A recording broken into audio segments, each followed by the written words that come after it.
let's get to this because this was billed as kind of like the in or out of the underachievers. It's not really an in or out because Manchester City can still turn it around if they beat Mr. Champions League and Bruges next Wednesday. Yeah. But it was kind of for Paris Saint-Germain. I mean, like I think their fate would have been out of their hands if they'd lost this one. I was skeptical. We thought Manchester City a little bit resurgent. And then they scored the 2 goals, and you're thinking, okay, you got this. You have all these ballers. Make the pitch big. Make Paris Saint-Germain chase you around. The crowd might start murmuring a little bit. And no, that didn't happen. No, and I mean, the first half was really what we expected in terms of it was a big tactical battle between two managers who are very, very similar, who've been great friends for many, many years. So you kind of expected the compactness of the lines and not much space and the pressing and just cancelling each other, really, which is what we had. But you also knew at halftime that it would not stay 0-0 for the whole of the second half because I don't think those kind of teams who are super attacking by essence can keep a 0-0 draw like this. So it was always going to be better, I guess, and more spectacular in the second half. Although it looked to me in the first half, though, Paris Saint-Germain had the better chances. Yeah, they were the better definitely team. on the front. They were the better Fabian team. Ruiz was served on the line. Well, Savinho has a good one too. But yeah, you're right, Joe Neves could have done better with his header. I felt PSG were edging in that first half, but you knew it would not stay at 0-0. I never thought City would score 2 goals like that back-to-back in 3 minutes, and they were a bit lucky on the goals because there's ricochets and deflection everywhere. And at 2-0 down for PSG, I was like, okay, where is this going? Because you're right, City should have maybe controlled more the rest half hour or 35 minutes of the game to maybe see it out. But the fact that PSG, Barcola, Dembele reduced the score so quickly after only 3 minutes after the Haaland goal changed the whole dynamic because the stadium believed again. And then it felt as soon as Dembele scored to make it 2-1 or 1-2, it felt like this is it. There was no way City could keep that pressure from PSG that was coming because you could feel it coming. And to be fair, all the substitutions from Guardiola just didn't work out. And all the ones from Luis Enrique really worked out. And in the end, the team that was the best overall, and even Guardiola said himself, won.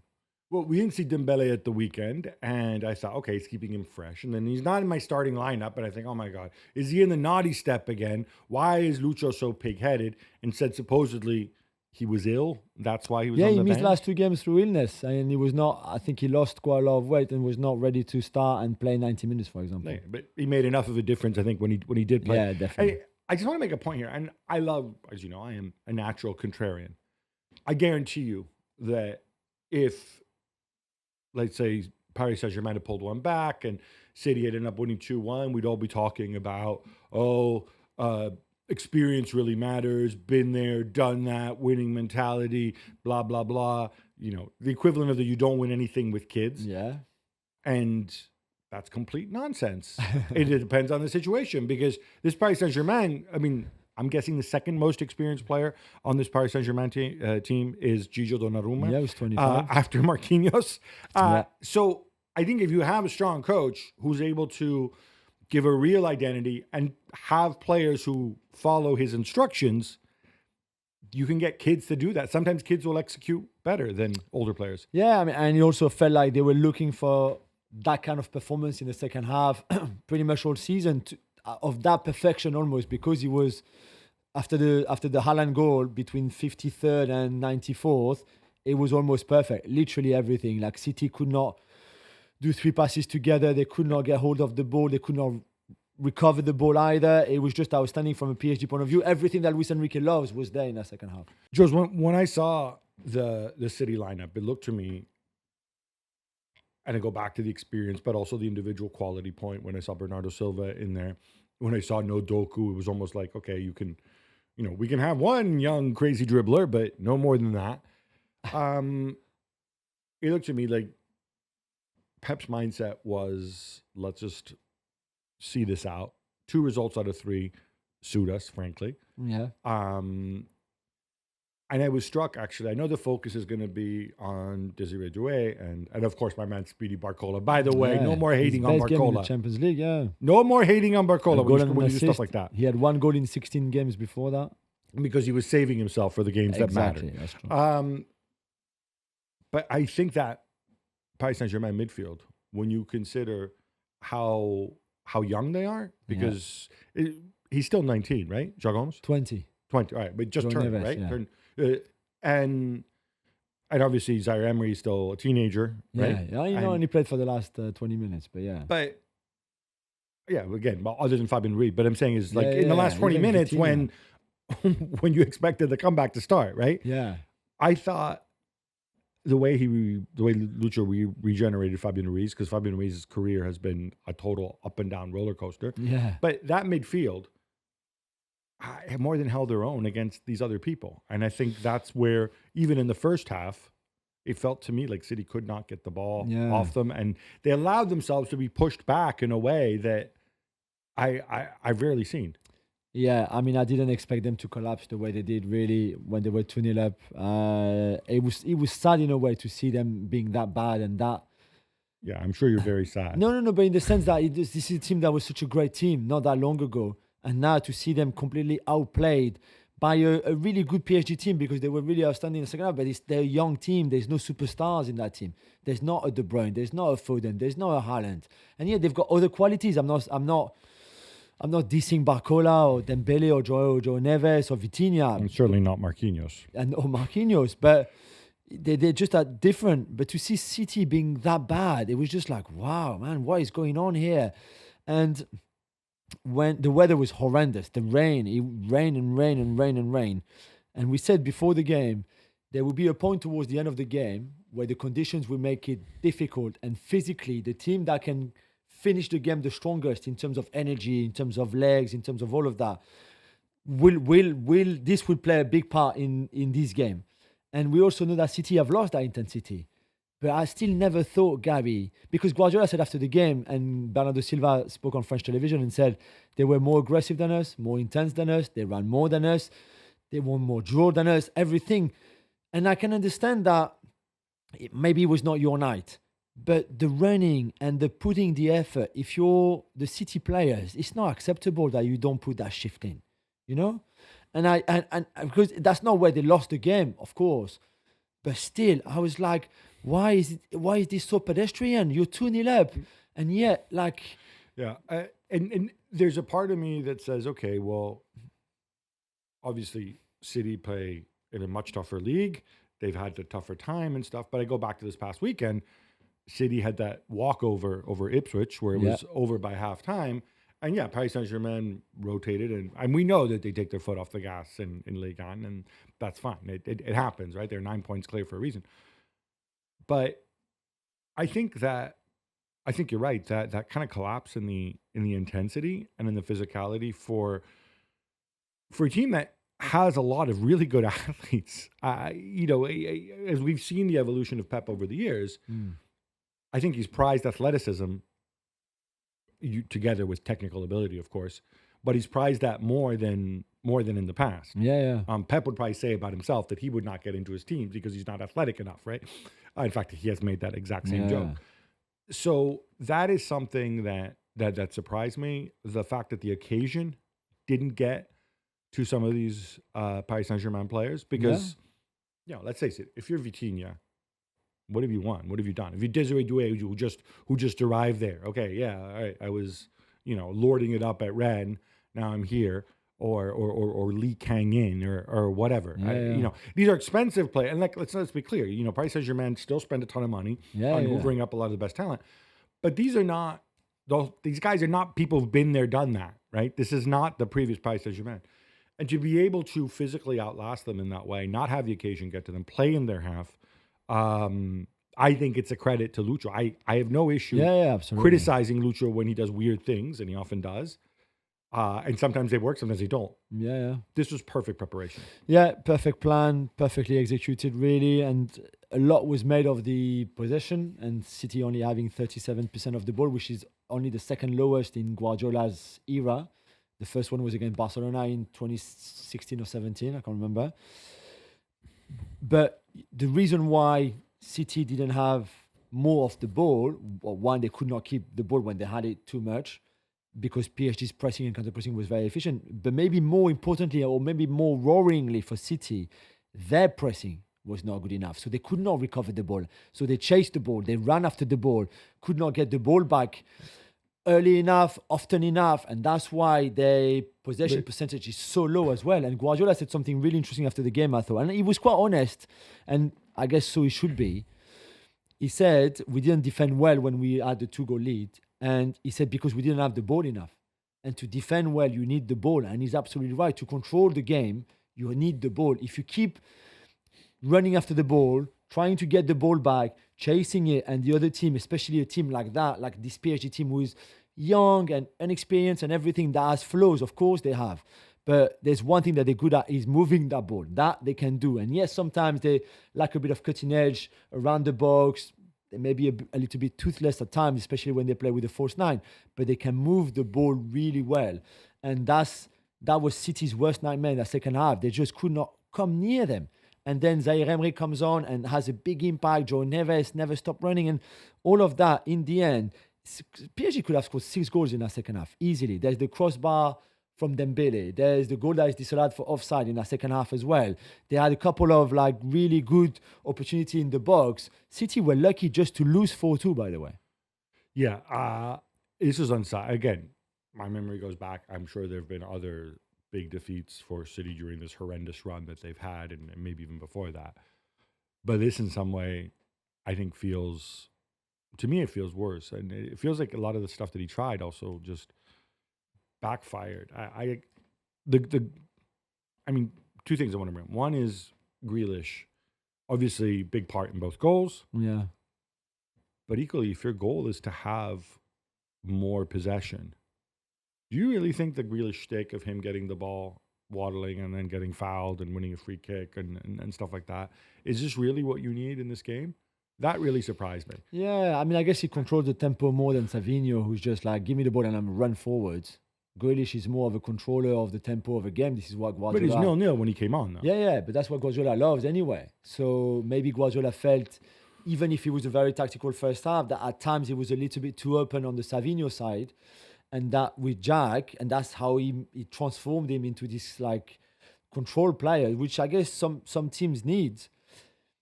So I don't know. I thought that was a bit strange of a change.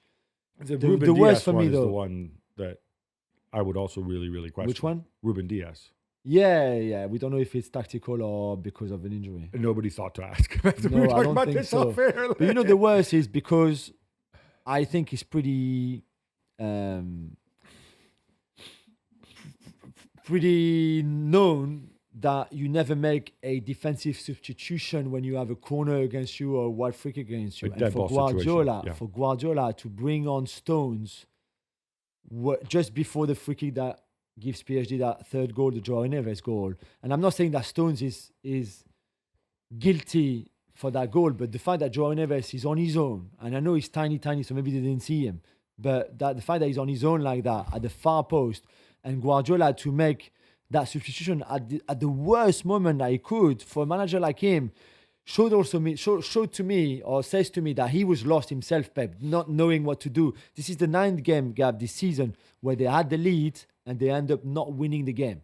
Yeah, and I think like the 4th time in the Champions League alone, because it happened against Feyenoord, it happened against Sporting. Against Sporting, they were in the lead. Yeah. And then the 4th game would have been. I saw the graphic last night on television. Yeah. So I'm sure it's right. It's just incredible. That's 4 out of 7. Yeah, that is pretty incredible. Okay, I think, and I'm assuming you think, that despite Mr. Champions League, they'll be okay against Bruges. They should be.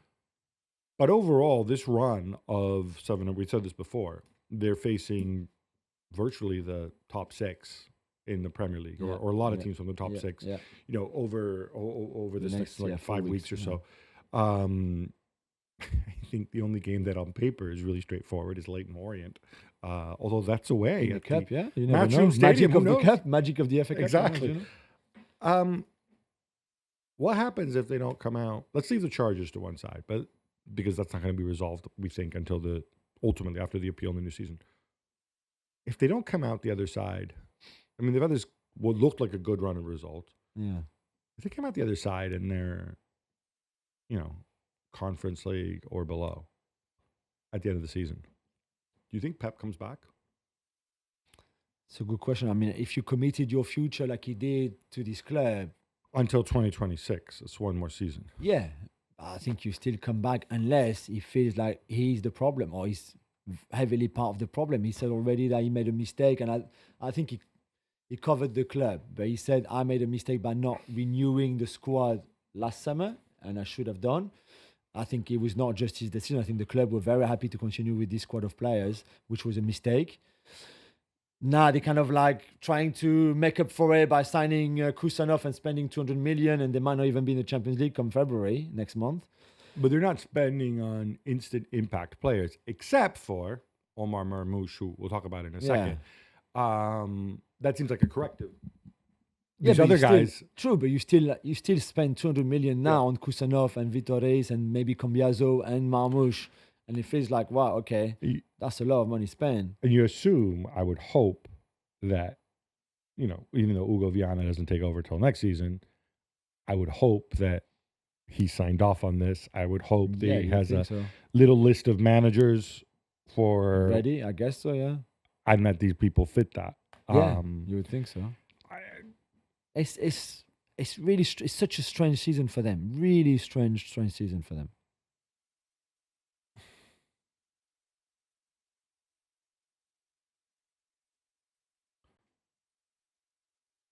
What?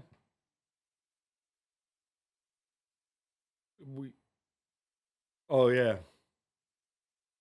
Yeah. Here, I'll just go with me. I'll just close it out on Marouche. How much? It's not really 59. It's actually 65 million euros. Yeah. Can you find the euro figure? Do you mind, or just type in 50? Well, because it's stupid. That's what they negotiated. The number comes from Germany, not from City, because otherwise they wouldn't. Just put 59. Don't search for that. Just put 59 GBP to EUR. What? Okay. All right.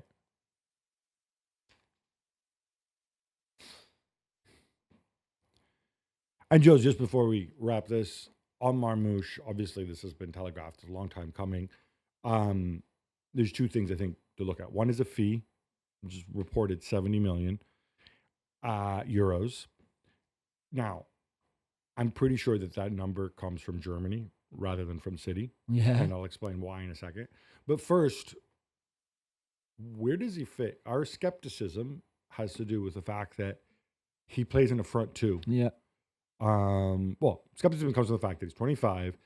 This is by far his best season. Yeah. We had a phenomenal one-season wonder last year in the Bundesliga in Guirassy. Yeah. Is this kind of the next Guirassy? But I suppose you can play wide, right? Hey, look, fast. Yeah, he's played wide before. He's done it before, and presumably in the front three. But it feels a little odd, right? Yeah, maybe. I guess he might be a bit like your Julian Alvarez, again, in the sense that you can play him behind Haaland and in the front two when you want to, or when KDB is injured, or if you play Foden wide, that kind of stuff. He can play as a lone striker, and you rest Haaland, and you've been a big advocate of like Haaland can't play every minute of every single game. It's not possible. Although I don't think Marmoush really has, especially in the Premier League and the kind of games that City have and play, because he won't have much space to run into, and that's really where he's also very good at, and that's what Germany and Frankfurt especially kind of suits him, because he has a lot of freedom to run and a lot of space to run into, which won't be the case. But I guess he can play as a lone striker, maybe not as well as Alvarez used to, but he can. And then wide is another option, because I think he will be quite disciplined. He works hard. He runs a lot. He could potentially be a good wide player, maybe not as efficient as when playing centrally, but still doing a decent job there. So they saw versatility, they saw the edge, the potential, and I guess the momentum also, because the momentum that he's been so far this season, you think that he keeps that kind of confidence and rhythm going into the second half of the season, even for a different club in a different league. That's, I guess, what they're hoping, but it feels like a lot of money still. It feels like a lot of money. It's Alvarez money for a guy who is a couple years younger than Alvarez, a couple years older than Alvarez, rather. I'm not a big Julian Alvarez guy, although he was ridiculously good and showed many facets to him. But there's no question, Alvarez is a much better rounded player. Marmoush may be faster. Alvarez is stronger. He's a better passer. Yeah. He had time to bet in at Manchester City, which I'm not sure Marmoush is going to have. That's true. And if you use him in wide positions, because this is the part I don't get, right? You have him behind Haaland when De Bruyne is not there. You don't want Foden central. First of all, if De Bruyne is not there, I think you always want Foden central. I don't get it. But if you want him to be like, oh, he's going to be our quick transition winger, you really have two other dudes who do that in Savinho and Doku, right? Yeah. Not to mention Oscar Bob will be back at some point. So that part seems a little curious to me. The other thing is on the fee. You remember like Jan Åge Fjørtoft, former Eintracht legend. He like tweeted out like Eintracht will definitely not accept less than 80 million, blah blah blah, because they want to make the Champions League and yada yada yada. Okay, fine. And we kind of like laughed at him. It's a negotiating point, and I thought, okay, at 50 million, this deal I get 50 million plus bonuses, the deal gets done. So my guess is that 70 million, that number comes from Germany. There've got to be bonuses involved. If City really spent 70 million euros in this transfer window, in this current climate, on Omar Marmoush, maybe he'll prove me wrong, but on paper, it seems like one of the weirdest, silliest ways of spending your money. Is he weirder than the 38 plus 10 for Kusanov, who has never played in Europe and has played 30 games? I think the difference is flight. Kusanov is 20 years old, right? Yeah. And you don't have that. You've only got 18 months to look at, and if it becomes good, you have him for 15 years. Maybe that's 50 million for 20-year-olds. Yeah, 30 games in France. Also, you could still have Victor Osimhen for that kind of money. I mean, I'm just saying, right? Imagine an Osimhen Holland front line would be a bit different, but I mean, I don't see how teams would defend that, right? Yeah. But hey, that's above our pay grade. Certainly curious, certainly rolling of the dice. I would love to know, just from a club perspective, who is making the decisions, given that your director of football is leaving, your new director of football still working for another club. Yeah. Your coach has 1 year left on his contract and has obviously, when he's become sad, has obviously walked out on deals before. Yeah. So curious times at Manchester City. All right, enough Paris Saint-Germain, although of course for you would probably say it's never enough. We got to move on because Barcelona stage the wildest of comebacks and the wildest of games away from home to win 5-4 with the buzzer beater from Rafinha. Improbable coast to coast. Enough basketball analogies there. Yeah. I don't know what to say. Do you? It was just incredible, Gabby. Really, the fact that Barca went a goal down after 2 minutes, that Wojciech Szczesny, who started in this game, made two massive mistakes to give a goal and a penalty nearly to injured his captain too. Nearly injured him.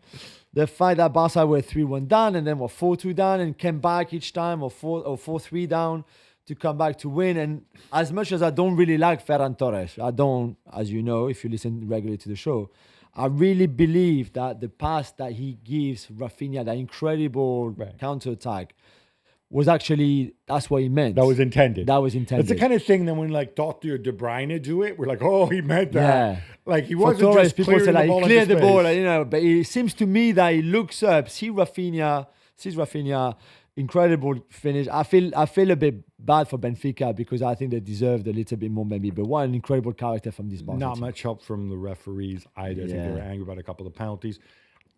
That ball that bounces off of Rafinha's head and back into the net. Yeah. But The Trubin. we've seen that happen before, I guess, but not with a player standing so far away. Yeah, really strange. So I'm wondering how hard must, because Rafinha obviously does not head it, right? No, yeah. So how hard must Ruben have hit that ball Yeah. for it to travel, hit his head, and go back over Straight Trubin? away, yeah. Trubin's not a small man either. No. It was an incredible scenario, really. And well done, I guess, to Hansi Flick, because they never, well, they are sometimes boring, but in some games they've been outstanding. And how about some love, Gabby, for Liverpool, who stayed perfect so far in this Champions League with the win in 7th game with that 2-1 victory over Lille? A lot of love when we're seeing from Liverpool that when we talk about this extra kind of dimension that they have, where even if they aren't playing great, even when he makes some changes and, starts Kwanzaa finally, Yeah. Bradley wasn't great against a very motivated Lille team, Jonathan David. They don't panic. They wait. They bide their time. They get a little bit of, they get the early goal with Mohamed Salah. I don't think it's against the run of play in the first half because Liverpool probably the better team, but equally they certainly weren't dominant. It was a good game plan from Lille in the first half hour. I was there. It was really, really interesting. Generally shut them down, I thought, very, very well. Completely. And then, obviously, the Monday red card gives them the edge. It's coming. And then they're rewarded with a bit of good luck because the Harvey Elliott goal. A lot of good fortune in that. A lot of good fortune. And, this is how you go far, is you can win games like this. Absolutely. Another wild one at the Metropolitano, Jules. Julian Alvarez comes up big, and Atletico Madrid, despite going a goal and a man down, defeat Bayer Leverkusen. Yeah, an early red card for Barrios. Bad tackle, that. Really bad tackle. I didn't like that at all. Javi Galan. Yeah, and then Enrique scores, and it looked like Bayer Leverkusen. There was nothing from Griezmann or Julian Alvarez in the first half. And then that one incredible ball from Griezmann, through ball for Alvarez, who gets a bit lucky because Jonathan Tah has a brain fart. Yeah, I don't know what happened there. For somebody who's been so good last season, who is high out of contract in this summer, and he's not helping himself. Highly rated.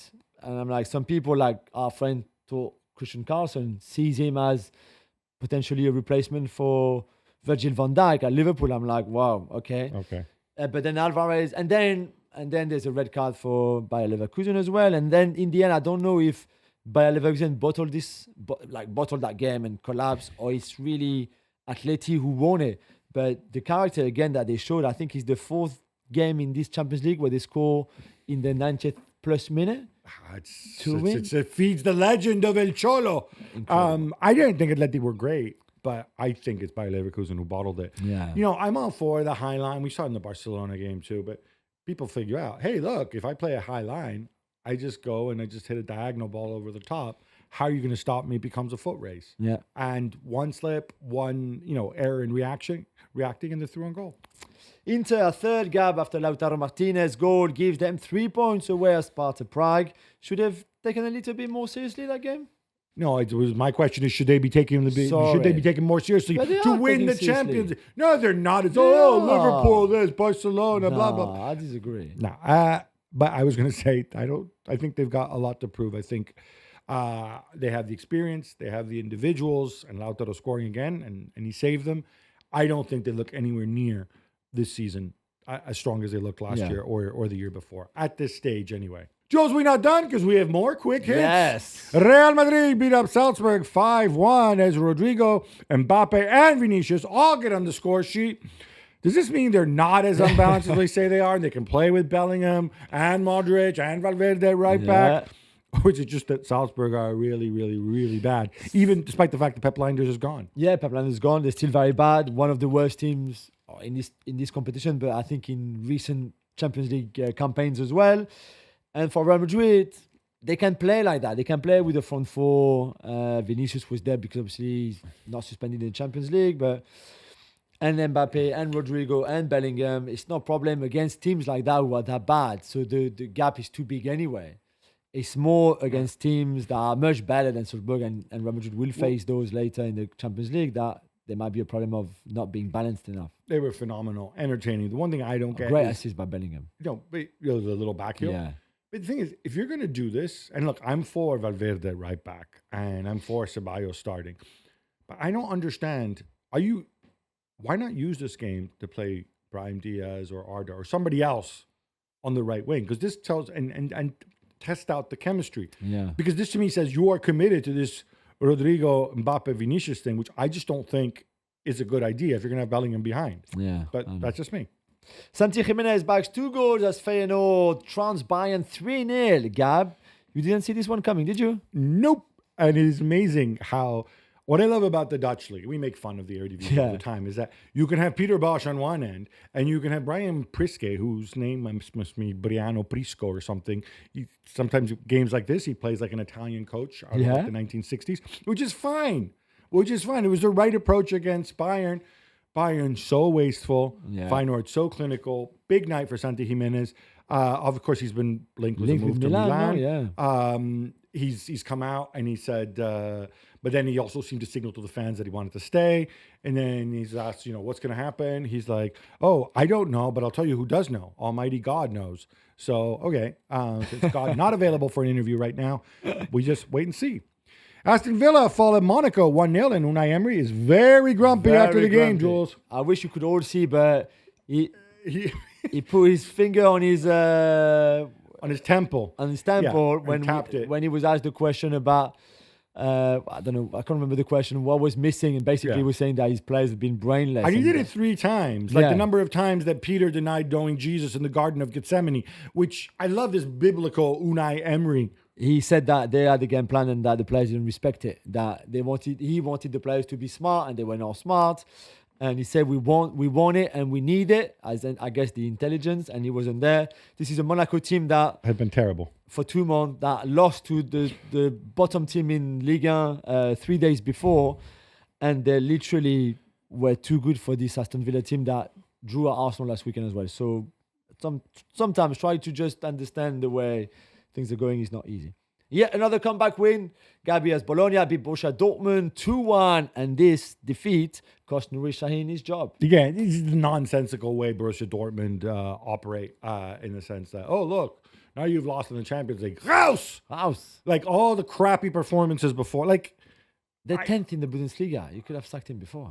Yeah, and that's what you sack him on, not for this, where, they've actually qualified. I don't see the connection. I know something happened after the game. Whenever you see reactions, after the game, that often it's either a stupid decision or something screwy. It shouldn't have depended on this game. There's rumors of Niko Kovac coming on. Shout out to Bologna. Obviously, they've had a nightmare start. They are mathematically eliminated. But they play some really nice football. Italiano has them, he's got more points than Thiago Motta did at this stage last year. He could actually be back in the Champions League next season. And Castro, by the way, is a special forward. Yeah. Arsenal destroyed Dinamo Zagreb 3-0 as my boy Kai Havertz scores again. Yeah. Jules, this was comfortable. More than I thought it would be. Well, I thought it would be at home for Arsenal, and they really controlled the game pretty much. They had a little scare when it looked like Gabriel could have been injured, but he was fine. 2 left-footed center backs, something not allowed in Jules' world? Well, no. I would have rather that than party a right back against Aston Villa, because I like Kivior too, but it's rarer to see 2 left-footed centre backs for sure.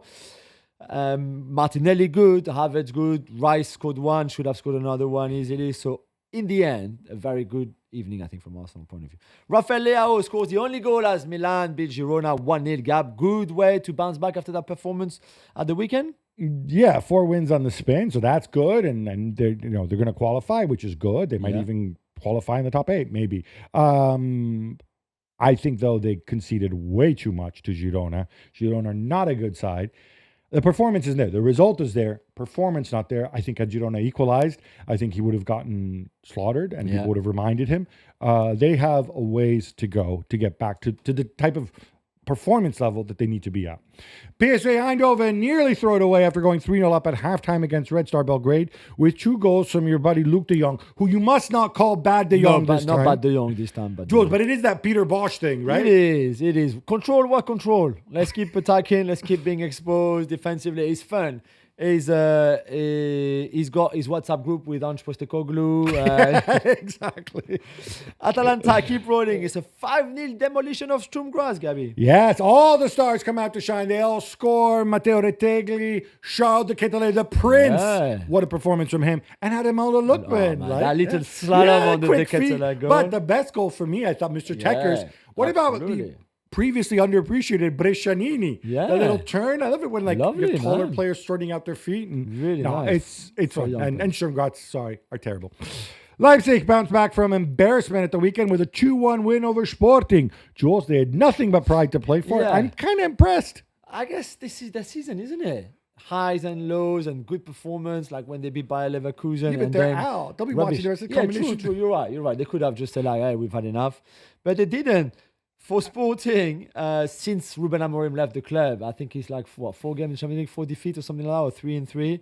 It's been terrible, really. But they can qualify. They right now they are qualified. It will all go down to the last game. But yeah, not a good performance for Sporting at all. And normal service resumes for Juventus away to Bruges. It's another draw, Gab. It's another draw. Not a good performance. Way too defensive. Let's move on. Weirdly, Juve now, they can finish top 8 or they can also be eliminated. Yeah. So it's, all to play for. Shakhtar keep their hopes alive with a 2-0 win over Brest. Jules, fully deserved from what I saw. Yeah, I was super disappointed by Brest in the sense that the thing that they've done well in this competition so far is they fought for everything. They were really in there. This is a dream for a lot of those players to play Champions League. They would have never dreamed before to be able to play in this competition. So now they're there. They just never showed up. Really never were there for that game. Well done, Shakhtar, because they took the game away from them, but really poor from Brest. And it's not like as if they're saving themselves for the league or anything. No, absolutely not. Celtic have qualified for the playoff, which is incredible in itself. The first time since 2013 that they progress after a 1-0 win over Young Boys. This is pretty big for them. Yeah, and by the way, this is Young Boys, the football team, not just a bunch of young boys. I've made that joke so many times, and it's so funny. It's big because you could see the frustration mounting. Kyogo Furuhashi, 3 goals disallowed, all of them correctly disallowed. There was a penalty. Then they miss a penalty. Yeah. Then Daisen Maeda gets sent off, or maybe it happened before that. Whatever. You could just feel the frustration mounting because, certainly the narrative seems to be that they have to get the points at home, right? Because they see people think that they're incapable. I think that's a little bit unfair to Celtic, but once that's in players' heads, so they have to win games like this one against Young Boys. Kasper Schmeichel making a big massive save towards the end, at least one, and they're through. Jules, I guess Neymar is bored as he recovers from injury and has his people link him and pretending that he's going to sign clubs all over the world.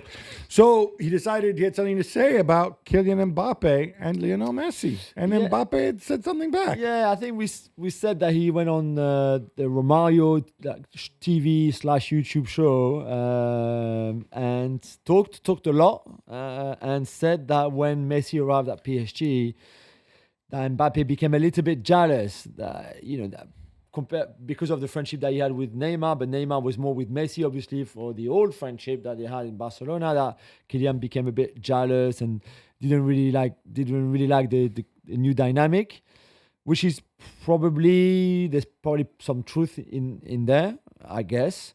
So we asked the question to Kylian Mbappe because he did the pre-match press conference on Tuesday before the Salzburg game on Wednesday. And I thought Mbappe's answer was the right one. He said, I could say a lot of stories, and I think he could really on Neymar and Neymar's time up in Paris. But he said, I'm not going to. I have a lot of respect for Neymar and for Messi, that he enjoyed playing with them both, and he wished the best to Neymar after his injury and his people and his family, etc., which was probably the right answer, I think, from Mbappe. There was no need to go into a feud and telling stories about Neymar and what Neymar did wrong in Paris because, again, there's a lot of stories that we could all tell because we know them all. Can I just say this whole thing about the friendship, the narrative?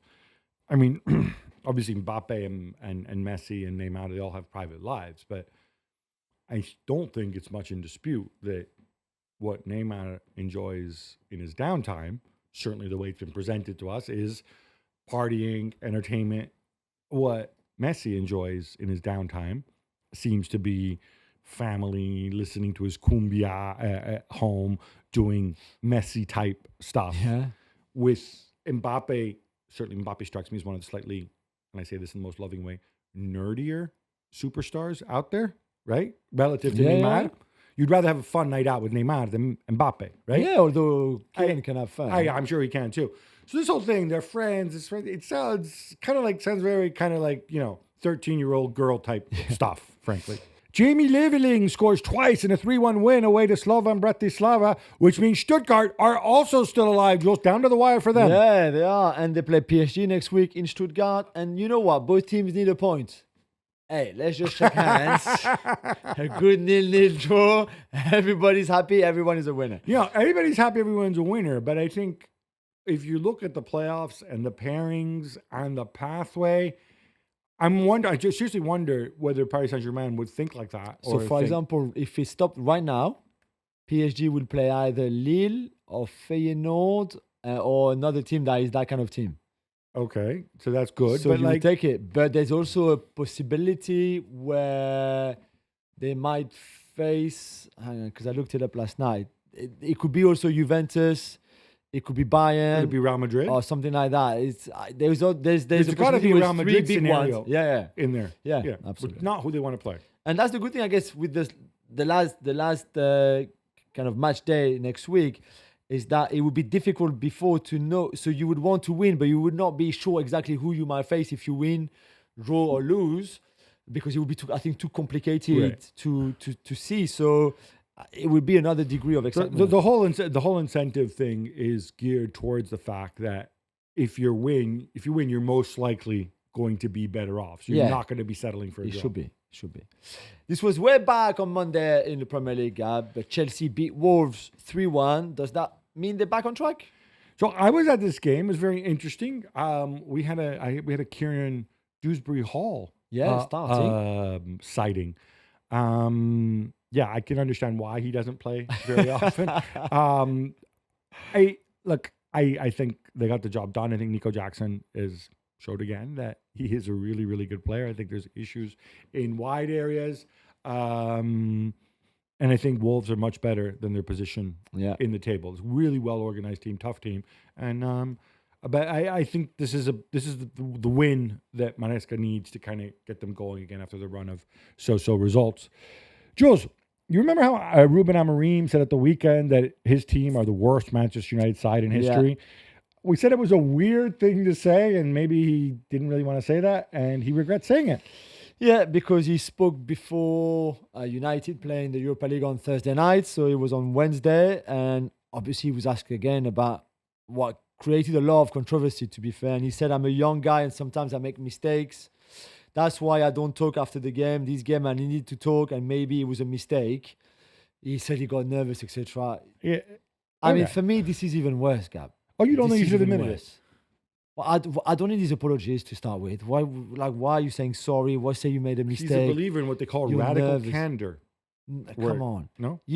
I think the way it was done, there was a stat that was going to come up and a question probably in his press conference saying this was the first time since the 1890s where United had such a bad run of results at home or something like that. And he thought he could be smart, and instead of being asked by one of the journalists and maybe be roasted about that, he said, and I tell you what, I know this is the worst. And I think he didn't say it properly. He didn't say what he wanted to say exactly. So I think this is making it worse. It does show you that when you coach one of these big clubs, like every word you say gets parsed. Yeah. And so just don't go there. And by the way, for younger fans who might have jumped on the United bandwagon in the 1990s or 2000s, and you know who you are, United at one point nearly got relegated to the third tier. They were that bad, even in the second They were division. that bad, right? Yeah. That was in the 30s, and then they did get relegated to the second division in the 70s. So just a bit of context there. Napoli have made an improved bid, staying with United, for Alejandro Garnacho, but Chelsea are now also in the mix, reportedly. Yeah, I don't buy this Chelsea in the mix. I think they would like to have Garnacho because he's on a small contract and he's direct and attacking and blah, blah, blah. But I think they know that this is not the kind of player that, certainly the United of old, I don't know if it's going to be too much different. You're not going to sell Garnacho to what they perceive to be a direct rival. Then he comes back to haunt them because the narratives, I think, do matter in this country. So it's why we very, very rarely see situations like this. The bid is apparently 50 million euros. Plus bonuses, and United won 55 plus bonuses. My understanding is that 50 million includes bonuses. Right. And I also think that these Chelsea stories are coming from, I think they're being fed by United. Okay. Just put it that way. Yeah. Which doesn't mean that, if Joao Felix gets carted off to the moon or something and suddenly you have a Joao Felix-sized wiggle room in your wage structure, might not mean Chelsea wouldn't want to have a go at Garnacho. But I think Napoli. By the way, Napoli's alternative to Garnacho, I think, says a lot. Is Karim Adeyemi, who they're suddenly presenting as some superstar. But I'm like, how long since this guy's had a good game? I know, yeah. They like Zagrova as well from Lille, but again, he's a bit inconsistent. Meanwhile, Jules, Marcus Rashford back in training. United's worst nightmare, not being able to shift Marcus Rashford, who there were rumors that, and we know where they're coming from as well, that Barca were ready to go and have the loan. And we've explained already that it would not make any sense for Barcelona in the situation that they are in right now financially to go for Marcus Rashford. A position where they don't need him because they've got Rafinha, probably the best right winger right now in Europe, the most informed certainly. So he's there back training. There's 10 days to go now between the end of the transfer window, which is February the 3rd for most of the countries. I don't know. The Milan, obviously it won't be Milan because Kyle Walker is going there. He was offered to Marseille. I was like, really? I don't know, man. Just from the heart here, Marcus. Look around you. Most United fans, not just Mark Ogden, who's negative about everything, will come out and they'll tell you, yeah, United aren't scoring goals, blah, blah, blah. It's a shambles, yeah? Because you have Højlund's now like public enemy number one amongst many United fans who seem to forget he's still very young. Xerxes looks funny and clumsy when he moves. And, hey, you don't see yourself as a center forward? Why don't you go and give Amorim something to think about? Double down on that. You know what? The number 10 position is also there. Yes, it's going to be Diallo and Bruno, right? But, I mean, we've seen Anthony play there. We've seen Garnacho play there. How about you back yourself and show yourself, hey, why don't I learn that number 10 position in that system? This will make other teams take notice and say, like, oh, that Marcus Rashford, he really can play different positions. Yeah. Sitting out, going on the European, sending your family members, your advisors on a European roadshow while telling everybody, especially at clubs that you know that anybody who has a phone and can Google, won't take you and can't take you, is just a dumb thing to do. Just play your way back into contention. The Daily Mail here in England reports that Sir Jim Ratcliffe is close to pulling out of his America's Cup team, sailing thing, to focus his resources on Manchester United. Gab, I know you love your sailing. Yeah, no, I don't. I think this is, first of all, I think that whole thing, the America's Cup, is massively, especially the way it's gone. It was a meaning many years ago when when they had rules and basic boats and it really came down. This has become like a technological arms race, which happened about 30 years ago, I think. It's become stupid. It's like I care about it about as much as I care about polo. I get seasick. I don't mind large motor yachts. Even it could even have a sail. But this thing is stupid. But I think what it does tell you is that even billionaires do not have unlimited money. We can read in the papers, Ratcliffe worth 15 billion, 20 billion, whatever it is. Yes, but if it's all tied up in assets, it's not like he's got 20 billion in his bank account. That's true. He's got to keep finding money. And so not wasting your time on this. And he works with that awful Ben Ainsley guy. Yeah. Who's just one of the least pleasant athletes I've ever met. Him. Yeah. Good for him. Focus on United. Jules, loans in and loans out at Paris Saint-Germain. Where do we stand on Milan Skriniar, Randall Colomwani, Kvicha Kvaratskhelia, and most importantly, Juan Bernat? Well, Kvaratskhelia is a done deal, so it's not, it's... Okay, just done, official done, because, it was... It was announced on Friday. Well, I didn't remember we mentioned it. So he's there. Yes, he was at the game yesterday. The loans was a problem because PSG had already loaned out 6 players, which is the maximum that you're allowed in Europe. So when they wanted to loan Colomwani to Juventus, it became the 7th, which was not possible. So does it mean Skriniar is going to be the 8th? So first they terminated the contract of Juan Bernat, who was on loan at Villarreal. So that took... one loanee out if you want, and Colomwani took that space, so they're back to 6 now. But with Skriniar, that's 7. So Sharon Dor, the young Italian, my boy, who's on loan at Besiktas, will probably leave Turkey and go back to Italy, Fiorentina maybe. And then that would make room for Skriniar to be loaned out to Fenerbahce. It's not ideal, but at least you get them off the books. So, Marca in Spain asked Omar Mugarbel, the CEO of the Saudi Pro League, about the possibility of signing Vinicius Jr. at some point and whether it was just a dream. What did he answer, Gab? He said, we don't have dreams. It's just a matter of time and negotiation. Time and negotiation. Yes. If your time horizon is thousands of years, anything is possible. Anything. My thoughts on this. Why don't you, instead of talking about Vinicius, why don't you focus on explaining to me how it's possible that your average attendance goes down? What kind of business model is that? Your average attendance goes down by 10%, 15%? after you spend all this money, while people don't want to watch their Milinkovic-Savic anymore, you need to have a serious rethink. And what I'm told is part of the reason attendance has gone down is the non-PIF teams. They're like, what the hell? We didn't get this money. Screw this. There have been fans boycotting games in certain situations. And the fans at the bigger clubs, they were already football fans. They're already there. I don't think you've converted other people to football because suddenly they can admire, Aymeric Laporte and Sergei Milinkovic-Savic. That's not what moves the needle. Yeah.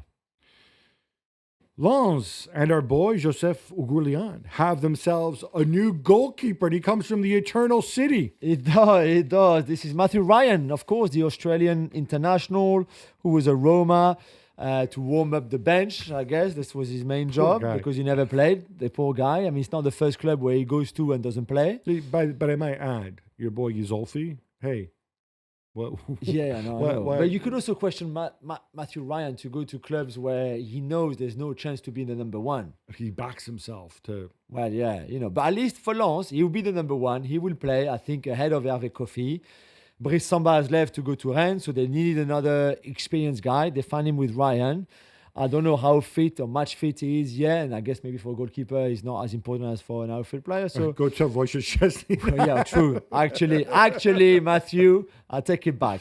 Let's see what he does. Also, you keep calling him Matthew, but he does that weird thing. Matty, isn't it? No, it's Matt, but it's Matt with one T, M-A-T, as in like doormat.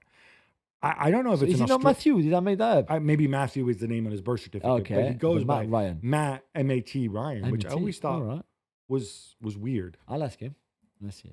Gab, remember how Renato Vega wanted to play centre half for Chelsea, and that Enzo Maresca was not too convinced and had a few things to say about that? Well, could Renato Vega play centre back for Juventus? Well, by the way, on the Chelsea centre back, I neglected to mention this, but the guy who got the biggest cheer, the biggest ovation. Of course, Trevoh Chalobah. And what's his name? Was it Madueke? Stole a goal from him as well on Monday night. But if they're going to bring Chalobah back, it tells you where Renato Vega is in the cosmic pecking order. Why don't you focus on playing the positions you actually play and play them well? This deal with Juve, really close. It could be done by the time you listen to this. From Juve's perspective, I don't know what it is about Motta, who seems to enjoy taking guys who haven't always played central defense and turning them, because he's done the same thing, obviously, with Pierre Kalulu, who's been a success. It's 4.5 million euros. That includes Vega's wages and the loan fee through the end of the season. I guess Chelsea get a little bit of money back. I tell you what, once you speak out the way he did, I can understand why Maresca does not want to have this guy around. I do wonder, though, do Chelsea then now need to worry about the left back position? Because once you get past Cuckoo, then, Yeah, Gusto has played left back sometime this season. Yeah, but he's a good right back. Yeah, and knock on wood with Reece James, but you might need him at right back. And you might need Levi Colwill when fit again to play center back. So I don't know. I don't know where the pieces fit. More Chelsea defenders. Yes. But this is not a defender. Malang Sarr is a defender. This is Mamadou Sarr. He's also a defender. Also a defender. Yeah. All right. From Strasbourg, 50 million euros. Yeah, he will come in the summer. He's going to be loaned back to Strasbourg for the end of the season. He arrived from Lyon, where he was highly, highly rated from the academy. But he felt like he would not play at Lyon, so went to Strasbourg. Has done really well in his first half of the season. Strasbourg obviously owned by the same people as Chelsea. So this was the pathway. Is he ready? I'm not too sure, and I wouldn't be surprised if he gets another year on loan at Strasbourg at the end of the season. So the plan is for him to come to Chelsea in the summer. I wouldn't be surprised if maybe they feel he's still a little bit too young and not ready just yet, and stays one more season in Ligue 1. But he's a wonderful talent. Certainly at youth level, he was very, very good, like one of the best in his age group. So when I first saw this, I thought Malang Sarr was coming back. Yeah, no, you don't want that either. Although he's doing well at Lens, and I'm really happy for him. With Mamadou Sarr, though, unless they suddenly manage to shift some of their defenders, assuming at some point they're all fit. I think Disasi is going to go. This window or no, in the summer? I think he wants to go this window because he doesn't play enough to, for example, hope to be called up by Deschamps in March. And this is somebody, who was not big part, but he was regularly called up by Deschamps. So I think Disasi right now would like to go. I'm not sure there's a market for him. I'm not sure where he could go. And I think maybe they're already anticipating the fact that they will sell Disasi in the summer to bring Sa, who is younger and probably have more potential even. But presumably smaller than Disasi, because Disasi is a very large man. He's really tall, Sa. Maybe not as Broad. yeah, but still quite strong. It's funny that when you go, you see these people, like, especially I went as a civilian, so I was in the stands, and when you see, like, Trevoh Chalobah is not a small guy. He must be 6'2", 6'3", I'm guessing.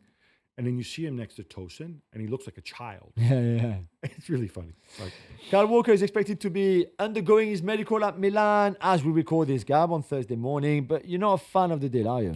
no, I'm not. And the way it's being sold, because people in Italy, after getting over the initial, oh, look, we're getting Kyle Walker. Then they're like, wait a minute. He's not been good this year. And then they're justifying saying, oh, well, but he's better than Emerson Royal or Calabria. Who both of them got injured last night?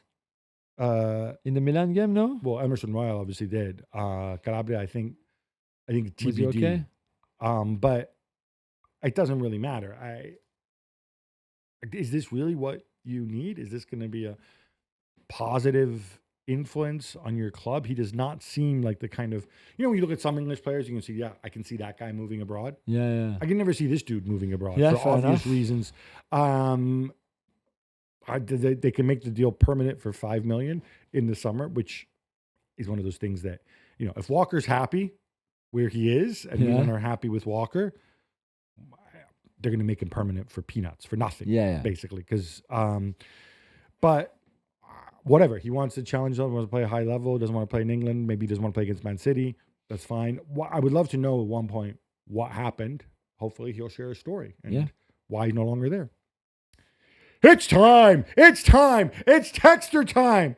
Jules, our intrepid hero, John Textor, apparently loves Paulo Fonseca as much as we do. Yeah. In fact, he was ready to offer him not one, but 2 jobs, according to L'Equipe. First Botafogo, and then Leon, which I'm sure Stonewise appreciates. Yeah, exactly. He had a phone call with Paulo Fonseca saying, hey, do you fancy the Botafogo job? And Fonseca was like, nah, not really. Did Botafogo coach leave? Is there even a job? Yeah. Oh, there. Okay. Yeah. So that's vacant for sure. What's not vacant is the Lyon job, because as you said, Stonewise is there. And the start of the season, the start of the year hasn't been great. They lost in the French Cup to that fourth tier club. They have drawn a lot of games. So it hasn't been great. But they're still in the Europa League places. They're still right? fifth and not far from the top 4 either. But then when Textor is on the phone with on Zoom with Fonseca, he said, okay, no to Botafogo. Okay. What about Lyon then? Because I can offer you Lyon as well. And then Fonseca didn't say no to the Lyon. He didn't say yes either, but he didn't say no to the Lyon job. So this one is, I guess, wait and see.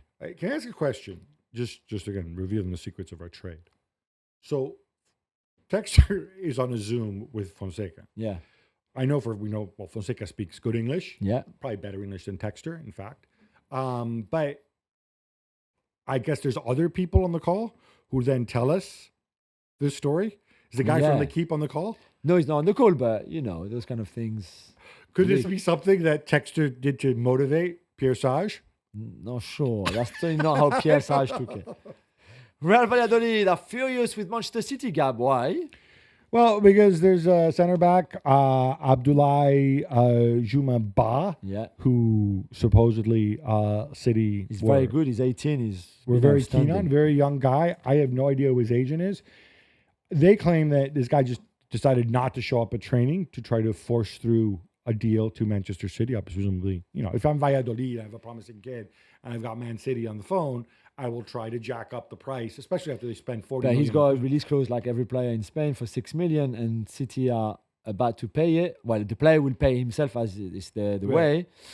And Valladolid are like, hang on. No. We don't want to lose you for 6 million. We don't want to lose you now. But I don't see how. So what are they complaining about? Well, the fact he didn't show up to work, so they fine him. Okay. I think the idea was that City didn't go through them to talk to the player and tapped him up, basically. They don't need to. I know, but that's the way, because he's about to go to Lens on loan, a part of the Kusanov deal in a way. And the Valladolid are trying, I think, somehow to cancel the deal, but that's not going to happen. He's going to move. Yeah, I mean, I know we were hard on City Yeah. before. I'm not sure No, on this one, I what don't think exactly they're doing wrong here. Exactly. Women's football have their first $1 million player, Jules. And weirdly, it's a defender because normally defenders are overlooked for the Ballon d'Ors and stuff like that. They don't get the really, really big money. Absolutely. Well done, Naomi Guillermo, who's gone to Chelsea. Well, he's about to go to Chelsea for $1.1 million. From the San Diego Wave. From San Diego, exactly. I think there was a lot of big European teams who wanted her because she's the best defender in the world. It's just as simple as that. And she was happy to come to Europe. I can understand why she picks the best team in Europe, considering she's the best player, the best defender in the world. Did she sign for Barcelona? They can't afford it. Well, I guess one of the two best in Europe. Barcelona have lost, like 2 games in the last 5 years? Yeah, no, you're right. Okay. But Chelsea was still right up there with Barcelona, really. They are the two best teams. So great coup for the WSL, great coup for Chelsea, Sonia Bonpastor, Todd Burley, I guess, to some extent. And good luck to Naomi in Europe then, because I think it's a wonderful challenge to take on. Todd Bowley reportedly, he was looking to invest in the new, is it 100 ball or 100 over? I don't know because 100 ball, I would assume, cricket league called the 100. They're selling franchises apparently. Oh, okay. He was going to invest in the London club, but apparently this other Indian family are getting involved in that and they'll probably outbid him. Hey, you're a big cricket fan. Yeah. I'm not sure I want Todd Bailey in the game, though. Gab, as you know, I also have a soft spot for Wales, not just for cricket. So what's going on with the 4 clubs who want to leave the English League Cup for the Welsh League Cup, and will they be allowed to do so? So they're making a decision today. So basically, the idea is they want to create a League Cup in Wales. Right. And so that they can actually win something, one of the 4 of them, because surely nobody would beat Newport, Wrexham, Cardiff, or Swansea. Yeah, so for those who don't know, the League of Wales is amateur, semi-professional at best. And Newport, Wrexham, Cardiff, and Swansea are all in Wales, but they play in the English League. And it's one of those funny things where this country loves their exceptions and stuff like that. Oh, let's make rules. Oh, but based on the Cromwell Act of 1122 in the Magna Carta, we can do this, we can do that, and we can make up our own rules. Like, we're one country, but look, we have 4 associations and 4 votes. Look at us. Anyway, don't get me started on that. But I think obviously the reason they want to do this is that if they're in the Welsh League Cup, that offers a pathway into qualifying for the Europa League if you win the new League Cup. UEFA have said, you guys can play in the Welsh League Cup, but you can't play in the English League Cup. And to which they say, that's fine. English League Cup, who cares? None of us are ever going to win it. At least this way, we have a shot at doing it. And to be honest, I can totally see the business thing because I'm assuming, I have no idea about Newport County, but Wrexham get a lot of hype, and Cardiff and Swansea are legit big clubs. So you'd have a situation where basically almost every year these teams would face each other in semifinal or final. You could play it at they have the Millennium Stadium in Cardiff, a legit stadium. And then from there, you get in the Europa League, and maybe you qualify, and then you get a lot of money. So I think the Football League's saying, fine, but then if you make money from Europe, then from the Welsh Football League, it's not going to be counted in PSR calculations and whatever else. Looks like they're going to say, fine, hopefully get a sign-off. I'm okay with this. I would be far better if we didn't have these stupid rules and exceptions and, I'm sorry. If you're a country, you're a country. Not if you're politically a country, you have a league and whatever. But hey, that's not going to change anytime soon because they're not going to give up their 4 votes. So whatever. RMC in France reporting that DAZN are ready to pull the plug on the league's TV deal. This is more bad news for Vincent Lebrun, more humiliation for Vincent Lebrun, who of course is John Textor's buddy. No, John Textor, I think absolutely. I think John Textor hates him almost as much as he hates Nasser. Probably. This is, and it's obviously really bad for a lot of clubs. Right now they said they would like to renegotiate, not automatically pull out, but they wanted to get... you renegotiate down. And it's already quite low. So they wanted to get to 1.5 million subscribers who take the DAZN subscription to watch the Ligue 1 games, and they're far from it. I believe they're probably around 600,000, so they're way, way below. If they don't reach 1.5 million, as I understand it, the contract allows them to either renegotiate Yeah. or to pull out. Yeah. So, but the league, I think, is ready. The in a way, the sad thing, but maybe the bit of silver lining there is that it's been a good season. It's a fun season for Ligue 1 because PSG are great, but Marseille and De Zerbi are very good because we've got a lot of things happening with Lyon all the time because Monaco are a bit up and down. So there's a lot of good things happening in the league, and I'm hoping that potential TV channels or media groups who could be interested in the league and rights and okay, yeah, this is fun. We can sell this well. There's great young players. There's good narrative, good stories there and there, and maybe that attracts potential channels who would spend maybe more money than what the Zone had offered to the league. So I don't know, that's me being super optimistic, I guess. I think part of the issue here, I mean, leaving aside, obviously, France have been really unlucky as well in terms of their rights cycle. That like the rights came up just after COVID when a lot of people were down. Nobody was investing. They were still unsure which way the world was going. But they've been really badly. I mean, I'm totally team Textor on this one. If the president says, like LeBron did, we're going to get, was it 800 million? He was going to get, he said, up to 1 billion in total for domestic 800 million domestic, 200 million abroad. You're going to set your budgets based on something like that. Yeah. The newsletter Footbiz, which you should subscribe to if you can, there's a lot of nice nuggets in there. They come out and they said they spoke to somebody who said, like, our club is not going to have an 11 million loss if they pull out, and we were going to break even. We trusted these people. It makes it really hard to plan and budget for anything. And I don't see how this guy keeps remaining in a job unless he sorts us out. I know. That's the problem as well. Clubs in the top 2 divisions in Norway, Gab, have voted to remove VAR from their leagues. I know you're a big VAR guy. So does it bother you that they are turning their back on it? No, they had a democratic vote. People can do what they like. 19 clubs out of 32 or something like that? Yeah, some people don't like VAR. Some people don't like using toilet paper to wipe their butts. Hey, who am I to judge? In the privacy of your own home, do it your way. What bugs me a little bit is this is being presented by all those people who hate VAR as saying, like, look, it's evidence. Those pure, tall, handsome Norwegians, the cutter of Europe, the wealthy, blah, blah, blah. They're turning their back on this because they embrace the purity of sport.